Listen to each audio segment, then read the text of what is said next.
നമസ്തേ. കേരളത്തിൻ്റെ ആദരണീയനായ ബഹുമാന്യനായ ഗവർണർ ശ്രീ ആരിഫ് മുഹമ്മദ് ഖാനാണ് ഇന്ന് നമ്മോടൊപ്പം അതിഥിയായി എത്തിയിട്ടുള്ളത്. സമകാലിക വിഷയങ്ങളെക്കുറിച്ച് നമുക്ക് അദ്ദേഹത്തോട് സംവദിക്കാം. Thank you very much. Hearty welcome. बहुत धन्यवाद. Sir, normally governors are sitting idle in Raj Bhavans, but you are interacting with people, you are interfering into issues, and you are actively communicating with the media. Normally governors, they are running away from media. What made you redesignate, restructure governorship? Not really. I have not tried to restructure.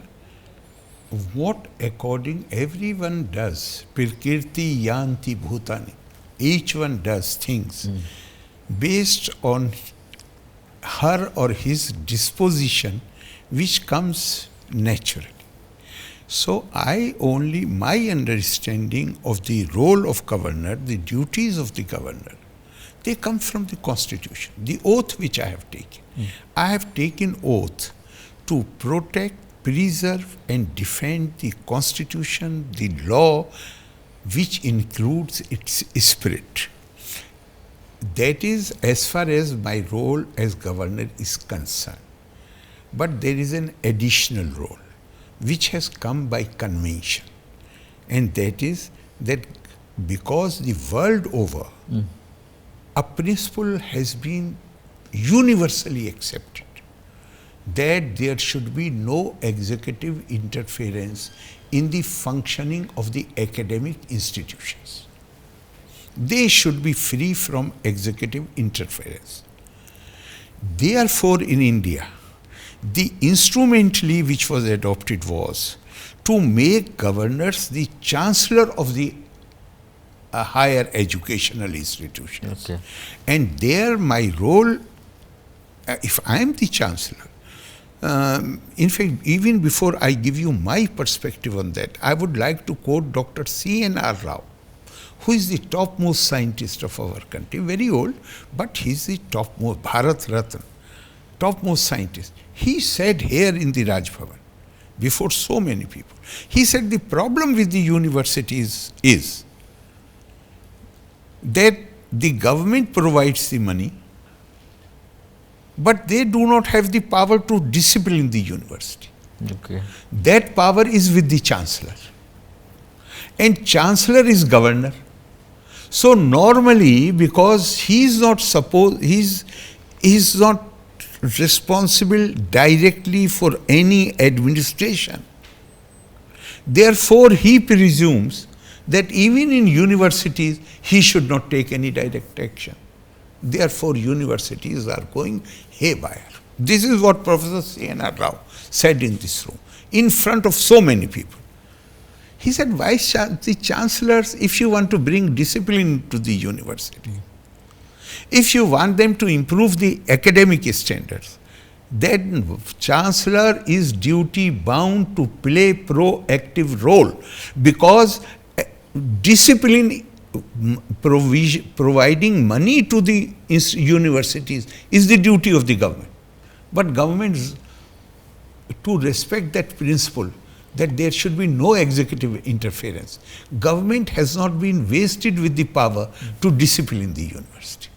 So this distinction must be appreciated. And Vice Chancellor, he was sort of pleading that Chancellor should play proactive role. And in one of his letter, which he had written to my predecessor, Justice Sadashivam Sahab, he has written that about Kerala, because he was made chairman of the Chancellor Award Committee. He wrote that Kerala has the most robust school education system. But all the bright students which pass from Kerala schools, they migrate to other states. Not just abroad. Delhi, national institutions, Tamil Nadu, the bright students, they don't want to stay in Kerala. And he said that the schools are of very high standard and universities are just being ruined. This he did not write to me, he wrote to my predecessor. Okay. That is more than 4 years back. Professor Panikkar wrote an article only recently, about 6 months back. Former Chief Secretary Jay Kumar Saab sent that article to me in a magazine which was devoted to the Kerala, in a magazine which that particular issue was devoted to Kerala number. On the state of education in Kerala, Professor Panikkar, former Vice Chancellor of MGU, former Chairman of the Higher Education, he wrote, words were different, but he wrote exactly the same thing. And last year, while giving Chancellor awards, I quoted both of them in the presence of the Chief Minister, here in Raj Bhavan, in my speech. I quoted both of them. And I said, how long are we going to tolerate this situation? And this letter was addressed not only to the Chancellor, but to every Vice Chancellor. I asked them whether anybody has responded to any of the suggestions which Professor C.N.R. Rao made. No. Why? Because here, every university, you go and find, it is your duty as a media man to find out. Universities are not being run by the Vice Chancellors. A syndicate member is nominated by the powers and he controls the Vice Chancellor. He tells him what to do, what not to do, because he claims that he receives instructions directly from the government. How long are we going to tolerate Governor this? sir, personally, universities are ruled over by CPM. One particular syndicate member has been nominated from among those who are members, and he is nominated, he stands identified that this is the man through whom instructions will be given. Because money comes from the government. You know, autonomy of the universities is not something which can be imposed, or not autonomy, non-interference by the executive. You cannot achieve it through law. It is a self-imposed discipline. We respect our educational institutions, we respect their autonomy. Therefore, and we want academics to develop, the minds to develop, so that we will have people with new ideas, innovative things, which can help the state, the country to progress. Certainly. That is a discipline which you need to impose on yourself. But here, unfortunately, there are people who claim to be academics. They are more than eager to become pawn in the hands of the powerful people. So what can you do? And they want to, and the generally attitude is to bring such people, or who are ideologically affiliated, to bring them and put them in important positions, particularly why to mince words, made them Vice Chancellors, so that they can be manipulated. Look at I have all respect for the Assembly. They have every right to adopt any measure. I have an obligation to see whether whatever has been adopted is according to the Constitution or not. That's a different matter. But look at the proposal which is now being considered. There is not a single line about the academic standards of the university. Not a single line what initiatives can be taken to help improve the academic standards. It's all about appointment of the Vice Chancellor. Vice Chancellor, yes. Universities are being treated as if they are the platform to give employment to the relatives of the powerful people. Yes, and party people. That is for you to say. I will say powerful people.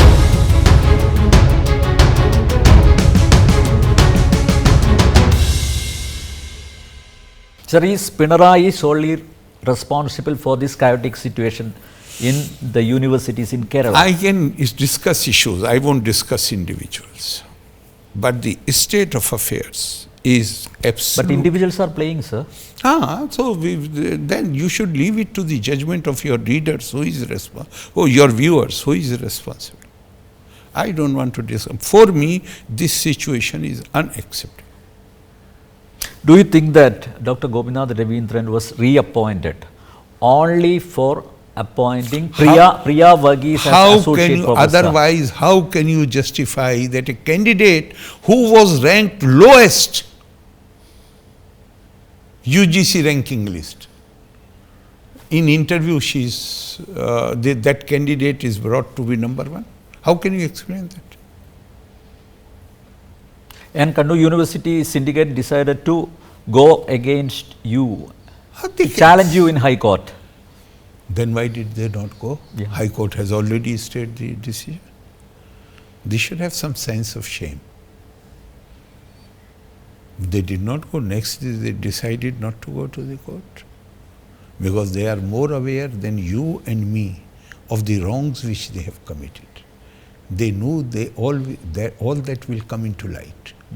But the candidate went who was aggrieved, and court has already issued a state order. Why you are not taking action against Dr. Gopinath Ravindran? Don't open many fronts at one time. First, we should settle the major issues. Then rest will take care of itself. That does not bother me. If the criticism is fair, it will give me an opportunity to mend my ways. If the criticism is unfair, that will further strengthen my resolve to clean the Augean stables. That is my approach.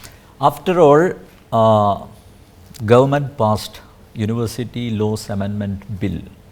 Do you think that will help? One thing must be clear in your mind. Yeah. Assembly has every right to adopt any Yeah. measure, but it cannot become law unless it is signed by the governor. And it is Assembly has the right to pass anything. It is the obligation of the governor to see whether it is in accordance with the constitution, the law, and its spirit.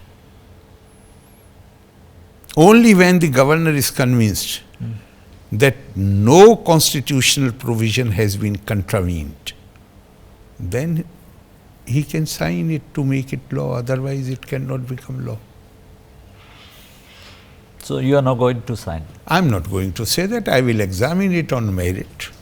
And I should also make you, I also want you to know, and your readers to know, that the UGC regulation clearly says that no person can be member of a selection committee if that person has anything to do with the university or the colleges which come under it. What I have read from the papers is that it is proposed to make chairman of the Higher Education Council convener of the committee instead of Chancellor's nominee being convener of the. They want to replace it by, and they want to make him member of every selection committee. And he is in office to interact with the universities and the colleges on a daily basis. Prima facie, total contravention of the UGC regulation. And Honorable Supreme Court has said universities are bound to follow the regulations of UGC. One thing I can tell you, I will sign or not sign, that I won't reply to. But one thing I can tell you with certainty, nothing which contravenes the law of the land will receive my signature. You will go ahead with the appointment of VC in University of Kerala? I have been doing Started it. procedure. Right from beginning. You have seen how many articles have appeared in the matter of Calicut University. This group is lobbying for this particular candidate. This group is lobbying for this particular candidate. I am not naming anybody. None of them got appointed. The government claims that they are fighting against corruption on the one hand, and on the other hand, they are diffusing Lokayukta. They must be fighting against corruption by getting unqualified people appointed to the university posts. So you can decide on that basis. If this is the fight against corruption, then you will have to change the meaning of corruption. That much I can say. And in the Lokaitha case, why go sir, into, your powers are also why go into taken. details? Why go into details? Corruption includes everything. So the intention is clear. The intention is clear that not a single line in the proposed bill to improve the standard of academics, to create. Universities have been writing to the government since last many years. There are departments in Kerala, university departments without any teacher. They don't want to deal with it. They want only appointment of the Vice Chancellor. Let them try.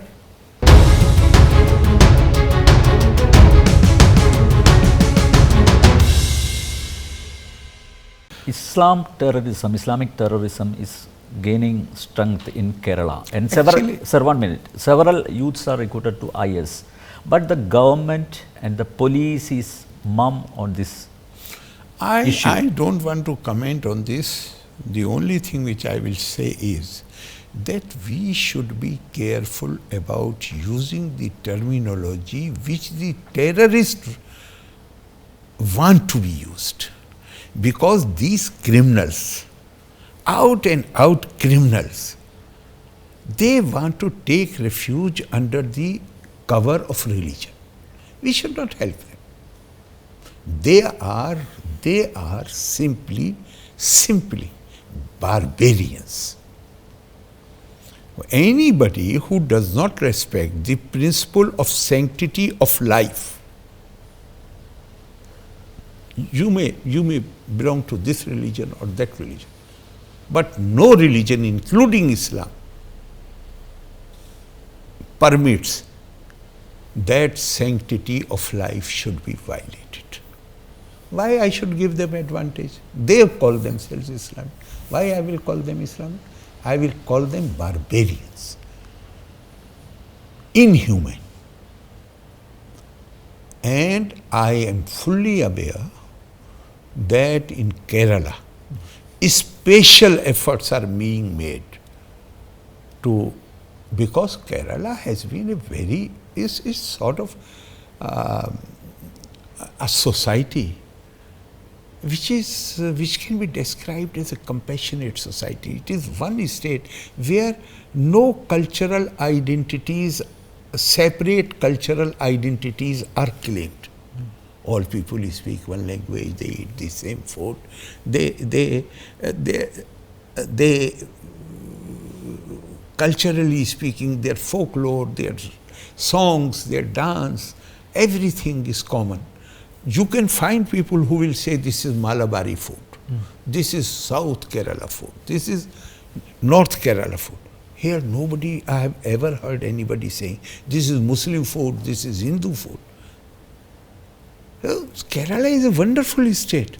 So, if you want to destroy a wonderful place, then you need to make extraordinary efforts. So, I feel that extraordinary attempts are being made to disturb Kerala.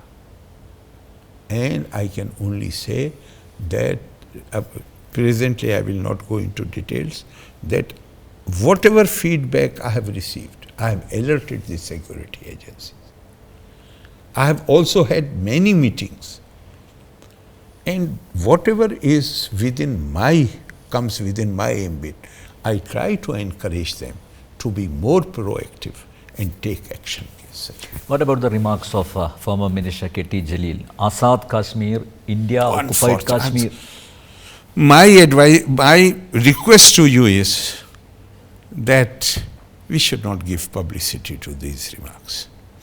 And I have honestly grave doubt whether he understands the Kashmir. I have grave doubt whether he has read anything about Kashmir history, whether he is aware of what happened in 47. I have my grave doubts, and I won't like to give him additional publicity.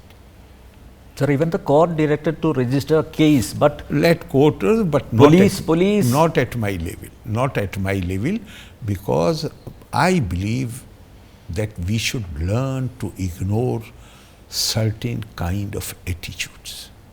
And they want publicity. I am not ready to become vehicle for their publicity. LDF people, leaders say that you are acting as an RSS agent and your agenda is to topple the government. I do not know. I do not know what they have in their mind, and there is no way I can know it. But I have already told you, so many stories were written about the pressure for the appointment of the vice chancellor. I do not know if I received that pressure or not. But if you go by these stories, then I ignored that pressure. Secondly, I have said that since 1986, I have developed a very special kind of relationship with RSS leaders. And I am a great admirer of their work in education sector. I admire the Ekal Vidyalayas which they are running to teach the most marginalized sections of the society. Even when I was invited to their headquarters, I singled out this program to praise. I said, rest I do not know. But this is something which is divine which you are doing. They are the most marginalized. And I am, not now I am saying, I have said earlier also, that I cherish this relationship. I do not take instructions from them. But I not only cherish my relationship with them, I am proud of that. You are acting. And when I have said it so many times, and you tell me you are doing, I have great relationship with them. No problem. When I am saying that, what kind of allegations you are making against me? Opposition leader V.D. Satheeshan, he yesterday accused you are acting hand in gloves with the government. It is all a farce. So one thing is all a farce. So one thing is absolutely clear. What the other people are saying, that I am acting. It is not only RSS. The allegation has been made. I am acting at this. The one. I don't want to use names, but I am acting at the behest of so and so, and I am also acting at the behest of so and so. If he is finding fault with me, then one thing is clear, that I am taking my own decisions. And my final question, we are in a festive mood because of Onam, but the government and oppositions are in a fighting mode. Okay, this is all going to affect the state of affairs, present state of affairs, and we are moving into a chaotic situation. No, we will not move into a chaotic situation, and fighting should, no problem with fighting. But fighting should be conducted in accordance with the rules given by the Constitution and law. If you are following the rules, then even fight becomes beneficial for this society. Fight in democracy, we do not fight physically like they tried to do at Kannur. Fight is where you debate issues, you discuss things, you have conversation, different viewpoints, heated debates, no problem. And then something good comes out of it. So fighting we should enjoy, as long as this fight is conducted in accordance with the law of the land. Who will win the fight in the end? Law. Law. Democracy. Country. State. Law should prevail. Be you ever so high, the law is above you. Nobody in India is exempted from the requirements of the law. And we should enjoy it. Why not? Thank you very much. Thank you sir, very much. for being And, with us, and well, wishing you and your family a very happy Onam. Thank you very much. And I wanted to say the same thing. Janam TV, Preksha Karka, Ende Hardamaya, Onam Asham Sakal.